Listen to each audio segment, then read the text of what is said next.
لیلۃ القدر وہ بے مثال رات ہے جس میں قرآن حکیم نازل ہوا، جس سے انسانیت کی تقدیر بدل گئی۔ اس رات میں ایسی کتاب نازل ہوئی جس سے بنی نوع انسان کو اپنی پہچان اور اپنے خالق کا عرفان حاصل ہوا۔ آسمان سے اس رات فرشتے اترتے ہیں، ان سے روحیں نازل ہوتی ہیں تاکہ باکمال انسانوں کے ساتھ ملاقات کریں، ان کے اعمال کے انوار سے روشنی حاصل کریں اور اپنے محبوب اور معبود کی محبت کا جو جذبہ ان کے سینوں میں جوش مار رہا ہے، اس کی لذت سے بہرہ ہوں۔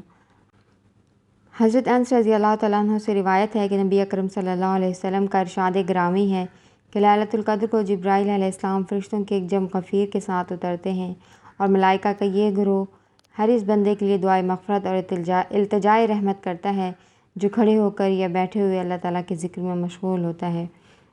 شب قدر کو مندرجہ ذیل ناموں سے پکارا گیا ہے۔ لیلۃ القدر اور لیلۃ المبارکہ سورہ دخان میں ہے۔ قدر کے معنی عظمت و شرف کے ہیں۔ سورہ قدر میں ارشاد باری تعالیٰ ہے، بے شک ہم نے اس قرآن کو لوح محفوظ سے آسمان دنیا کی طرف شب قدر میں اتارا، اور آپ کو کچھ معلوم ہے کہ شب قدر کیا ہے؟ فرشتے اور روح القدس اپنے رب کے حکم سے ہر امر خیر کے لیے اس رات میں اترتے ہیں۔ یہ سلامتی اور امن کی رات ہے اور یہ کیفیت امن و خیر صبح کے نکلنے تک رہتی ہے۔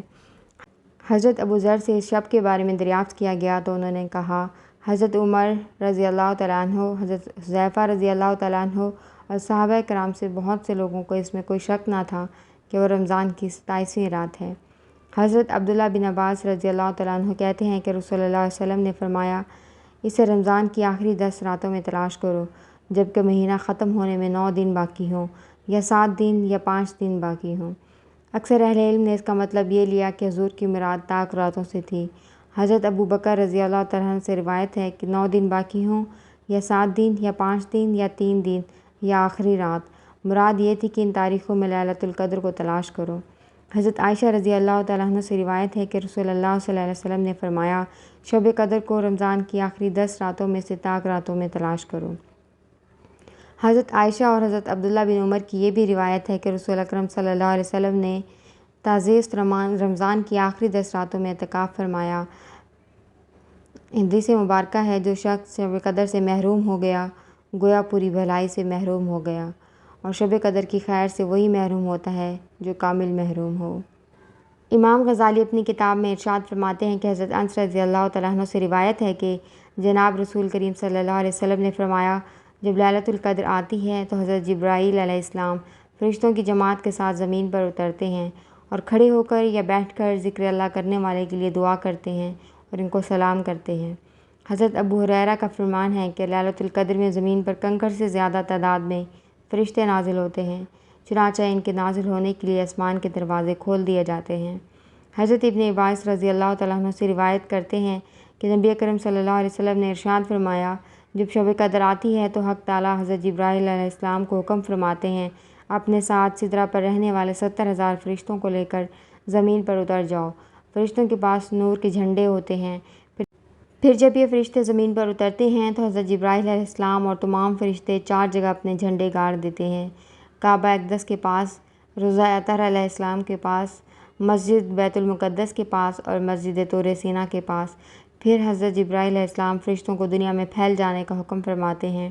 فرشتے دنیا اسلام میں پھیل جاتے ہیں۔ کوئی محلہ، کوئی حجرہ، کوئی کشتی جس میں مومن مرد اور مومن خواتین ہوں، غرض یہ کہ کوئی جگہ باقی نہیں رہتی جہاں فرشتے نہ گئے ہوں۔ ہاں، جس گھر میں کتا ہو، سور ہو یا شراب یا ناپاک آدمی یا تصویر ہو، وہاں نہیں جاتے۔ فرشتے اللہ تعالیٰ کی تسبیح و تقدیس بیان کرتے رہتے ہیں اور امت محمدی کے لیے استغفار کرتے رہتے ہیں۔ جب صبح صادق کو پھو پھٹنے لگتی ہے تو آسمان پر واپس چلے جاتے ہیں۔ شب قدر کی دعا، اللہم انک عفو تحب العفو فاعف عنی۔ امام غزالی فرماتے ہیں، حضرت عمر رضی اللہ تعالیٰ عنہ سے مروی ہے کہ رسول اکرم صلی اللہ علیہ وسلم نے فرمایا، جس نے ماہ رمضان کی 27ویں شب صبح تک عبادت کی تو وہ مجھے رمضان کے قیام سے زیادہ عزیز ہے۔ آج 27ویں شب ہے۔ آقا دو عالم صلی اللہ علیہ وسلم نے شب قدر کا تعین نہیں فرمایا۔ اس کا سب سے بڑا راز یہ ہے کہ امت مسلمہ شب قدر کی تلاش کرے اور اس تلاش میں جان توڑ محنت کرے اور رب الارباب کو راضی کرنے کی کوشش کرے۔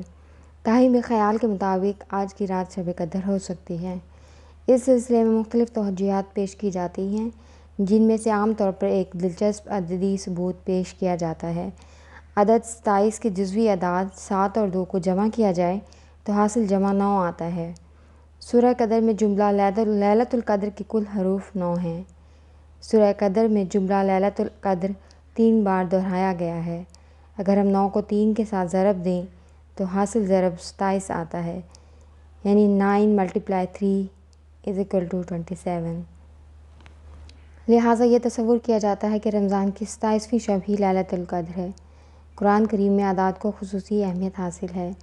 گو کہ یہ دلیل کافی مضبوط ہے، لیکن اس کے باوجود شب قدر کو کسی ایک رات کے لیے مخصوص نہیں کیا جا سکتا۔